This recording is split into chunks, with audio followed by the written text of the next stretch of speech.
What if AI isn't here to take the opportunity away, but to completely change what it means to create one? Artificial intelligence is transforming the way we work, build businesses, make decisions, and compete. And why some people are afraid of being replaced, others are learning how to use AI to become faster, more productive, and more valuable. I guess today, Bradley Aman, is an entrepreneur, author, business strategist, and founder of the American Dream book series. Brad has spent decades building companies from the ground up. He became a millionaire by the age of 40 and eventually sold his primary business after growing it into a national leader in his industry. Brad's message is very, very simple. AI doesn't have to replace ambitious people. It can amplify what they are capable of, but only if they are willing to learn and adapt.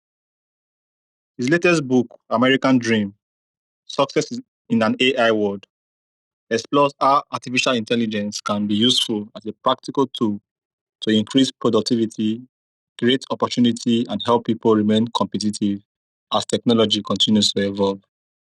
Today, we are talking about AI, entrepreneurship, productivity, wealth creation, adapting to technological change, and whether the American dream still exists in an AI driven world.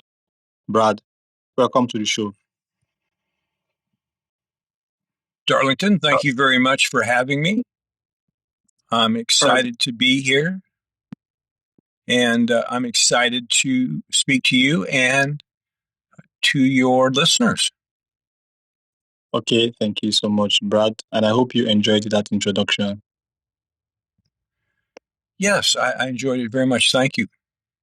Okay, so you have spent decades building businesses and eventually became a millionaire by 40, right? That's correct. So tell us, what did that journey teach you about what it actually takes to create success?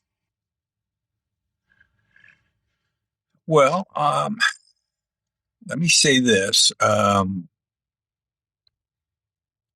I am an entrepreneur, an author, and a businessman, and I built a nationally owned commercial fire safety company, which I sold in 2023. Since that sale, I focused much of my time on writing, speaking about something I believed in my entire life, which is the American dream and how ordinary people can create extraordinary opportunities for themselves. The American dream isn't a place, it's a mindset. It's the belief that through hard work, learning, resilience, opportunity, anyone can build a better life, regardless of where they're born. Uh, I'm the author of the American Dream book series. Thank you for pointing that out. I have 3 books that are all on Amazon at this time. A lot of my work today focuses on the American dream, on what it looks like in an age of artificial intelligence, particularly how people can adapt, protect their livelihoods, and take advantage of the opportunities that AI is creating. If you're okay with it, Darlington, I'd like to just dive in quickly to some of my past, a little early work, a little bit about how I became an entrepreneur and what happened in my early life that provided the impetus for me to do that. Yeah, sure, go on. I grew up in a very poor family, and when I turned 10, in an effort to help us afford food, I literally sold packs of juicy fruit gum door to door in my neighborhood. I would buy them at the store for 5 cents, sell them for 10 cents, 100% profit. I learned early that nobody owed me success. If I wanted more, I had to create it. Those door steps became my office. The rejections became my motivation. Chewing gum flavors became my inventory. And expanding to new neighborhoods, became my marketing strategy. I graduated from high school at 17. Not sure of what I wanted to do, so I joined the United States Air Force at 17. I was too young to sign myself in, so my parents were required to sign me in. And while I was in the Air Force, I watched pilots, all officers, struggle to achieve rank. In the Air Force, if you didn't attain a certain rank, you were ejected from the Air Force or asked to leave or whatever, but you couldn't stay on as an officer. So you always had to achieve. And so I spent a lot of time with the officers and I learned discipline. I learned accountability. I learned teamwork. I learned leadership. I learned goal setting. You know, one of the things that I learned when I got out of the Air Force and began my sales career was that you have to learn from people. When you're with your customers, you have to ask the questions. What's not going right for you? What do you need? What problems are you experiencing? What can I do to support you? And that's how you find opportunity. And I got to tell you, as an entrepreneur, that's the key. You have to look for opportunity in every interaction you have with customers, people in general. Okay, you have to look for that opportunity. Early in my sales career, I sold food products to restaurants and mass feeders, and part of my job was to solve their problems. They came to me and told me, "Hey, I'm having a problem with this particular thing." And one of the things I constantly heard was that there was a real problem with finding supplies within this fire safety industry with commercial kitchens and also mass feeding kitchens. I discovered that if they didn't have the backup parts, if something happened, they literally went down and were unable to perform, unable to make money, etc. And so that being said, um, I started a company was servicing those commercial kitchens. I started it with one restaurant. By the time I was done 20 years later, I was a national company, the largest in my segment. And along the way, I got into a couple of other companies. Would you be interested in hearing about those?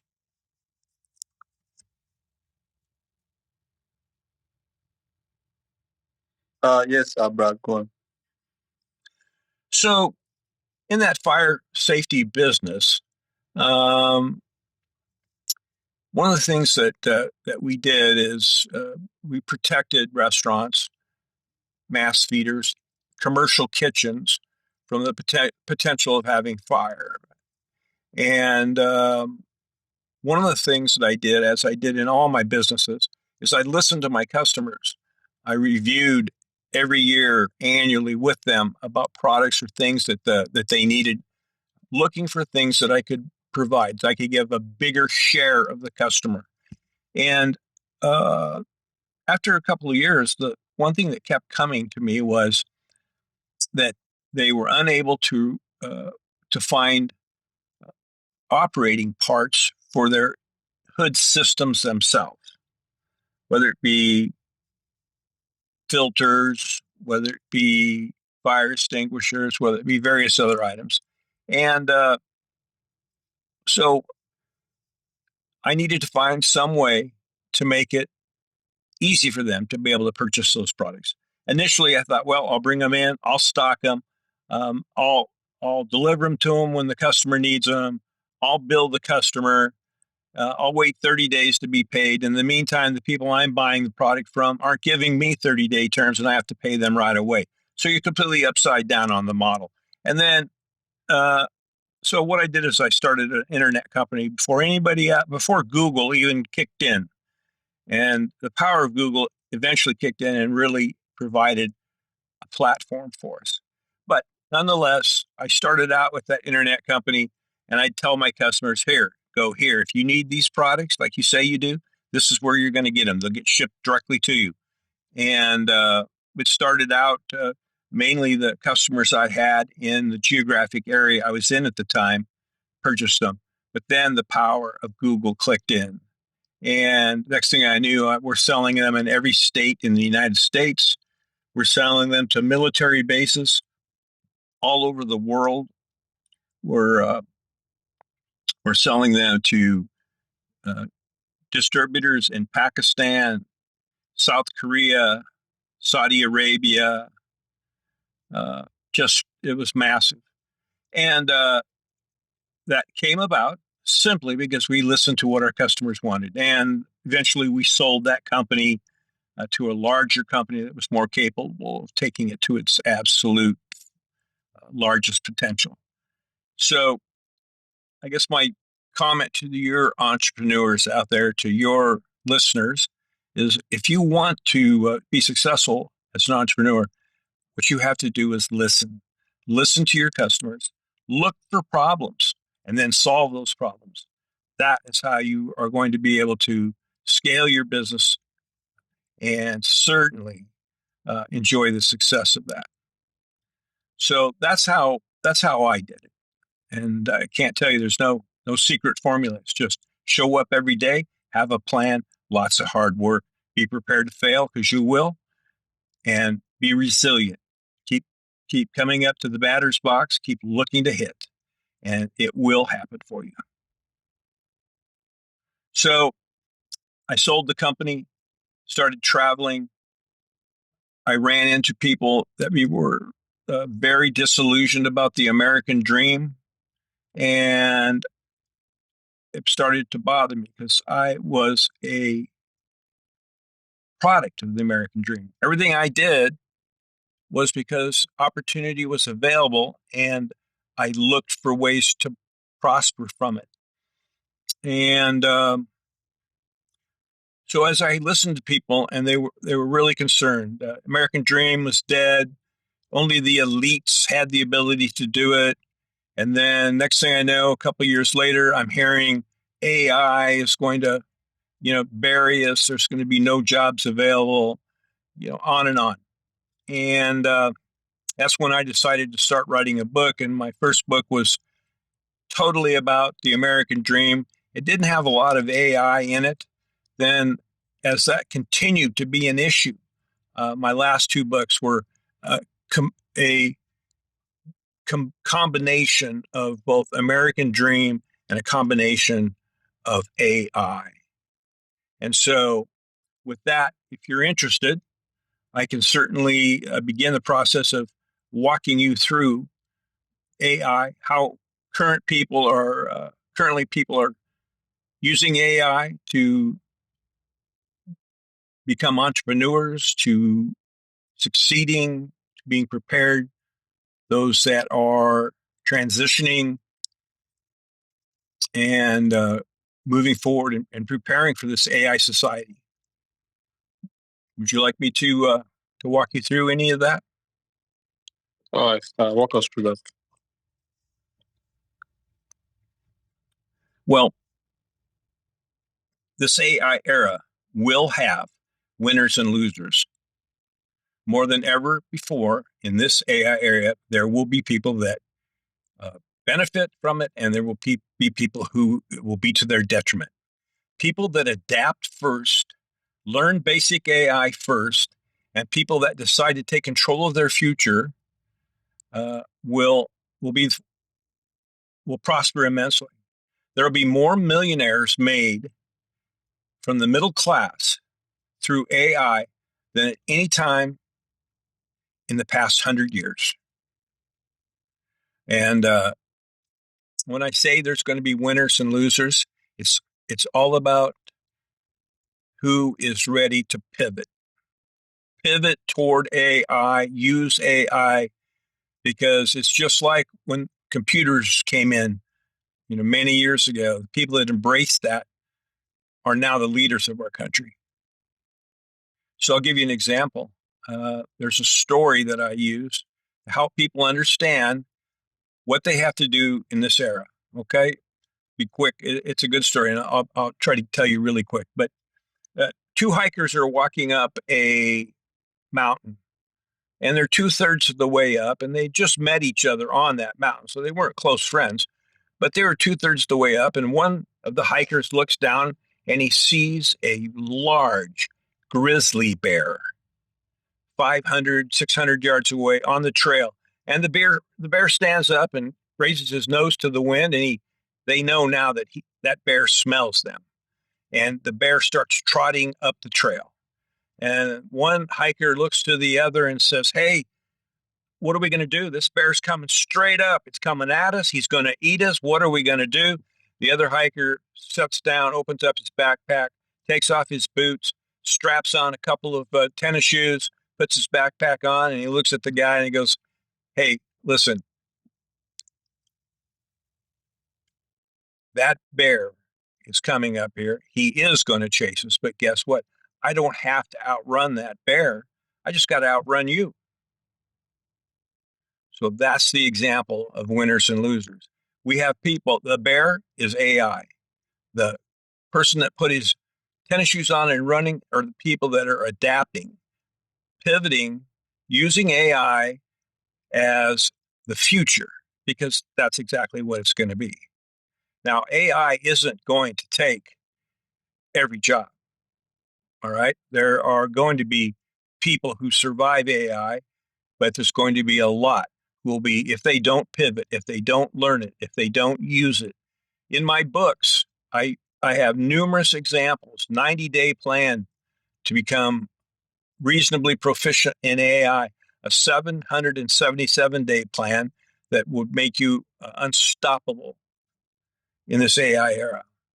So, key message: AI isn't coming, it's already here. The biggest risk isn't the robots that you read about. The biggest risk is the software. The biggest risk is having your head in the ground, in the sand, thinking that this too shall pass. You're reading articles that say, well, now they say it's not going to be as robust as they thought it was going to be. Trust me, it's here and it's coming. So, what I like to talk about, most people that talk to me say, "Hey, Brad, so what jobs are at risk most? You know, who's going to be impacted in the next 18 to 24 months? I got to know, am I in that area? Am I in that problem? Am I going to be impacted?" So I'll just go through quickly I'll give you the top 10 most impacted jobs. Do you think your listeners would like that?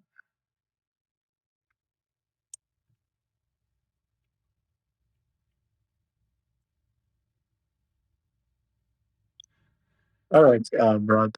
Thank you so Okay. much. So, what mistakes are people making when they are trying to use AI for business and productivity? Well, I think the biggest mistake that's being made, first of all, anyone who's using AI right now, they're already miles ahead of anyone else. Okay. There are so many people that believe AI is, not going to be a problem, that they literally are putting their head in the sand. I have a section in my book that's called, you know, uh, why are people's head in the sand? And truthfully, they just don't think it's going to happen. They think they're apathetic, which is really a human trait and part of human nature. But those people who are studying it, let's say, give you an example. You're a middle manager at a data center. Or let's just do better than that. A middle manager at a call center. You have 300 people on the floor answering reservations, answering calls, doing all kinds of inbound calls, some outbound calls, and they're working for multiple corporations handling that for them. All right. And over time, you start to see fewer and fewer employees. You see people that have either quit or been fired, but their positions aren't being filled. And all of a sudden, the call center's now half full. And now you're getting new software that has upgrades, handling a lot of the stuff that you used to handle is now being handled by that. And you see fewer managers, you see fewer new hires. Most people would look at that and go like, man, I'm going to read the tea leaves here and it's time for me to do something. Well, the people that saw that and then began to dive in, they started taking training on, you don't have to be a software engineer. You have to understand AI. You have to understand providing direction for AI. You have to understand how how it's using the information that's available to produce results, limit people, and the areas that are most vulnerable for them are people interaction. They have very limited abilities to. They don't understand emotions. They don't understand problems. They don't understand anything that is touching the customer and not just a robotic function. AI struggles with and will for a while. And so the people that recognize that and work within that company to be involved in the AI transitions that are going on, they'll survive. They'll do well as it starts to be fewer and fewer people. They'll take the leadership positions that handle all the robust calls that are about problems that have to be kicked up to a real person that AI can't handle. I mean, that's just one example of people who understand AI and they're doing things at their job in order to protect their future. Okay. Thank you so much, Brad. So, if someone listening right now is worried that AI is going to take their job, what is the first thing they should do this week? Well, if there's someone out there that most likely, if they fear it, it's in fact happening because they fear it because something's going on in their organization that tells them that that's happening. I believe the first thing they should do is evaluate what's happening with their current employer. What areas are being consolidated, and where can you move within that company to prevent you being one of the first layers that are going to be left off? The second thing you need to do is you need to educate yourself on AI. You need to take training. You need to understand how it works, what benefit it provides for your particular industry, and where it's going to need real people. And then the next thing, anytime there's an opportunity for you to move within your company for what appears to be data AI consolidation, where they're looking for people who understand it, can do the work. The other thing is the more you understand it, the harder you work, the more you spend time learning AI. Um, those are the people within the organization are going to call on your fellow workers. Next thing you know, everybody's going to be coming to you because you understand AI, and you understand AI because you embraced it and you spent time in courses, learned it, and you didn't fear it, but you used it as a way to get ahead.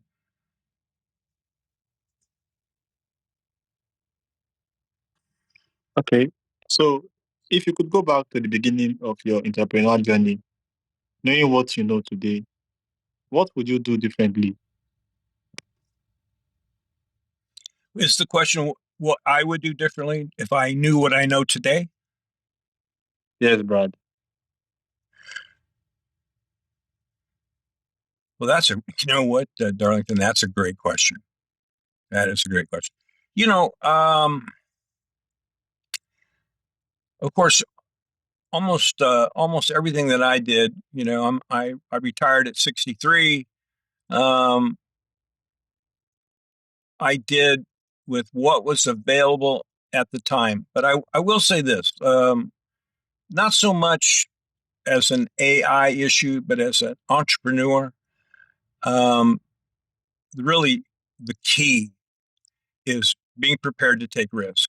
I don't care whether you're going to leave your current job because you see AI encroaching and you're going to go back to school to learn another process that works well with AI that's going to be a long term, like, some form of uh, electrical uh, manufacturing, AI monitoring, data security, anything that is going to have anything that also touches people. For example, in the healthcare industry, uh, people like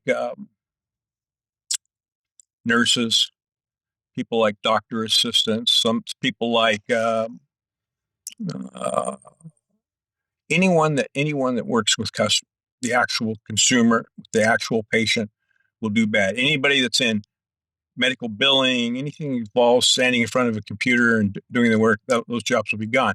But for me, it's hard to say. AI is fairly new, and if I was coming out today, what I would do is I'd learn every aspect of AI.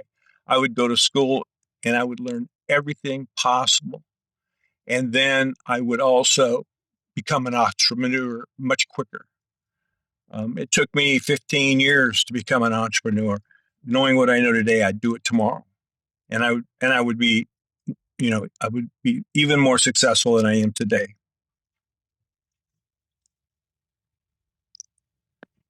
All right. So, Brad, finally, what is your message to someone who believes the American dream is dead and that technology has made success impossible for ordinary people?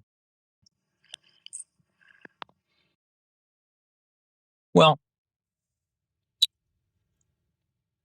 first of all, as I said in the beginning, um,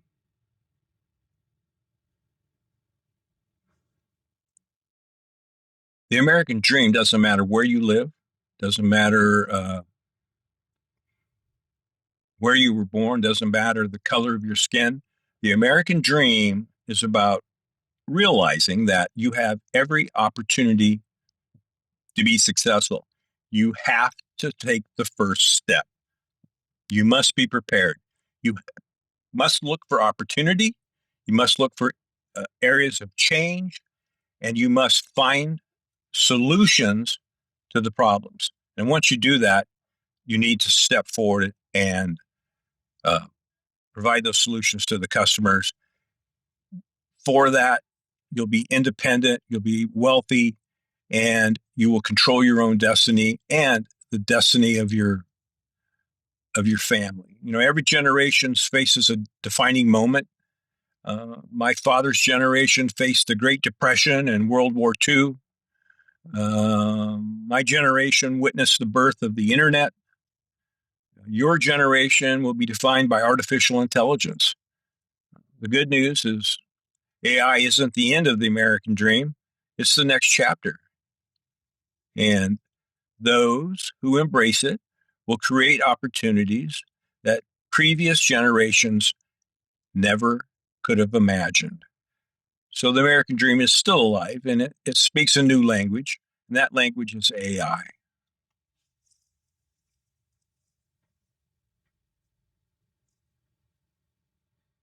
All right, Brad, thank you so much. This has been very, very exciting so far. So, for those who want to connect with you and learn more about what you do, how can they do that?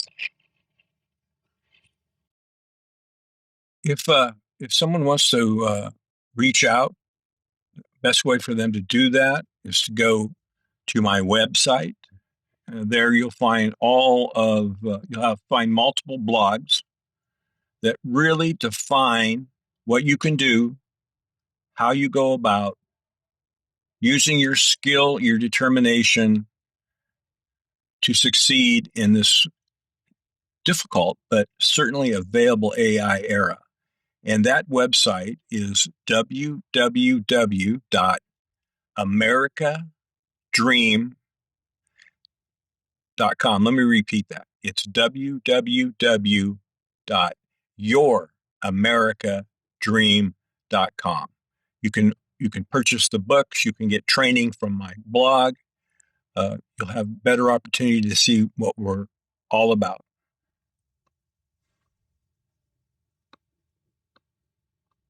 All right, thank you so much, Brad.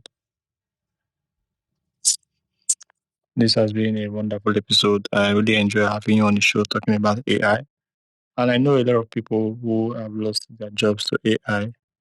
And I truly believe, to me, our ability to use AI will be more valuable because there are still a lot of things that AI can do, but AI will require a human to be able to make sure they are doing it perfectly well.